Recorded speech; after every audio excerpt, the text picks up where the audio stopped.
And now, to present the Medal for Distinguished Contribution to American Letters is Victor Navasky. Navasky is one of American journalism's great treasures, longtime editor and publisher of The Nation. He is author of 6 books, including the National Book Award-winning Naming Names. He is Delacorte Professor of Magazines at Columbia University's Graduate School of Journalism, Director of the George T. Delacorte Center, and Chairman of the Columbia Journalism Review. It gives me great pleasure to introduce Victor Navasky. Well, I'm floating on Maya Angelou's cloud. I love that, what I just heard. And let me say, when I was asked to introduce my good friend E.L. Doctorow this evening, I was honored to be asked and said yes, because I have such admiration for his books, his plays, and his other writings, his short stories. But on reflection, it has occurred to me that Edgar has won more awards than are good for him. Among them, the National Book Award, the Saul Bellow Award for Achievement in American Fiction, a National Humanities Medal bestowed by President Clinton in 1988, and a gold medal bestowed by the American Academy of Arts and Letters.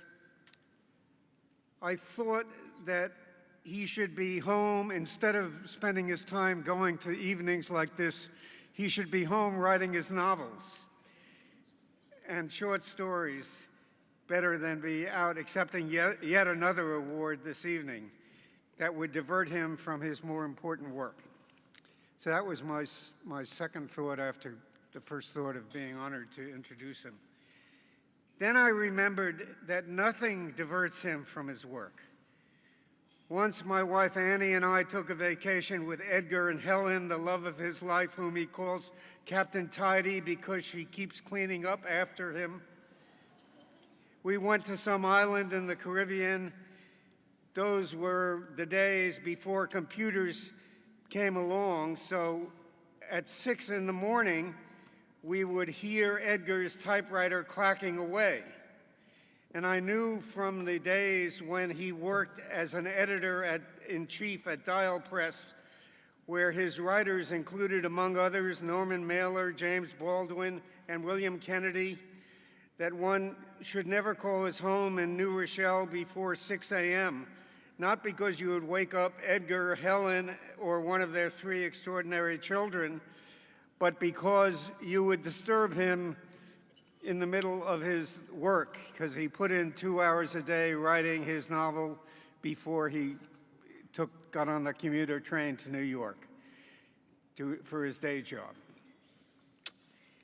And it's not merely that as a writer, he will always manage to find time to write, but that rather than put these awards in a fancy display case, when he does take time off from his own writing, as often as not, he uses his present prestigious celebrity to advance the cause of the artist in society. For example, when he testified before Congress on behalf of the National Endowment for the Arts, he eloquently told Congress why it would be a big mistake to condition new grants on writers behaving themselves politically, which Congress was then disposed to do.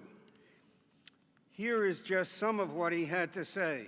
This is a quote from Edgar testifying before Congress.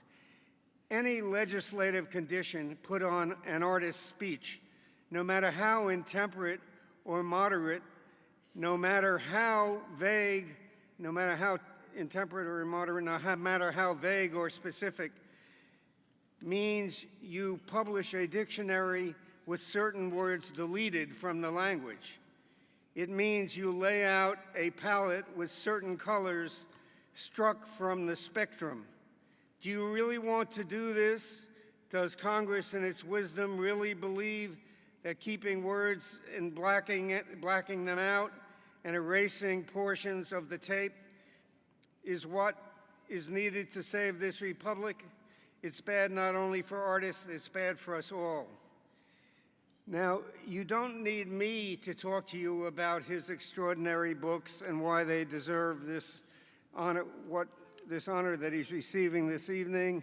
The Book of Daniel, Ragtime, Billy Bathgate, Homer and Langley, each of which, and his other works, each of which is different from the last, not to mention the next book, Andrew's Brain, which will, if you will excuse the expression, blow your mind.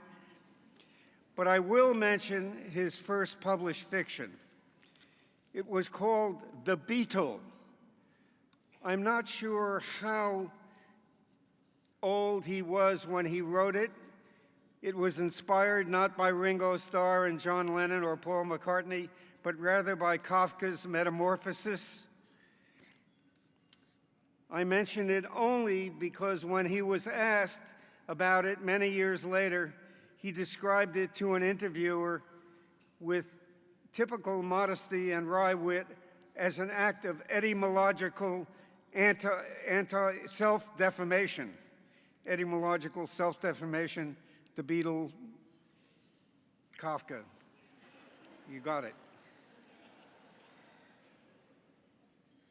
Although this evening we celebrate Edgar's fiction, his stories, his play, you should know that he went to Kenyon College, where he majored in philosophy and studied with John Crowe Ransom, the poet and new critic. This experience has not been lost on Edgar.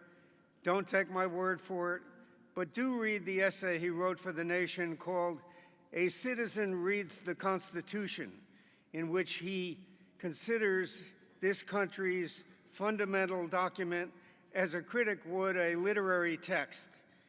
In this case, what he calls the sacred text of secular humanism, the Constitution being the sacred text of secular humanism, a people's text.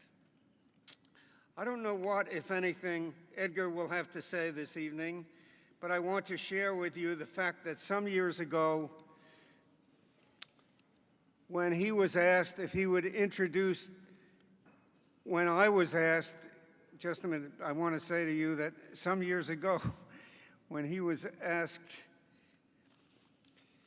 by George Plimpton, who interviewed him for one of Paris Review's famous interviews, he was asked about Plimpton. He told the story about a befuddled woman. He was interviewed at the 92nd Street Y, and a befuddled woman got up during the question period. Her first question for Doctorow from the floor was, "What made you write about the firestorm at Dresden?" Doctorow politely informed her that she probably had Kurt Vonnegut's Slaughterhouse-Five in mind, and that the Dresden firestorm had been done so beautifully there was little reason for anyone else to try. The point here is Doctorow's attitude. It leaves one only original territory to explore, which is what he has done with all his work. He's been asked if he has a reader in mind when he sits down to write, and he has replied, no, it's just a matter of language, of living in sentences. There's no room for a reader in your mind. You don't think of anything but the language you're in. Well, Edgar, I have news for you. You may not have us in mind, but you are in a room full of your grateful readers. Edgar.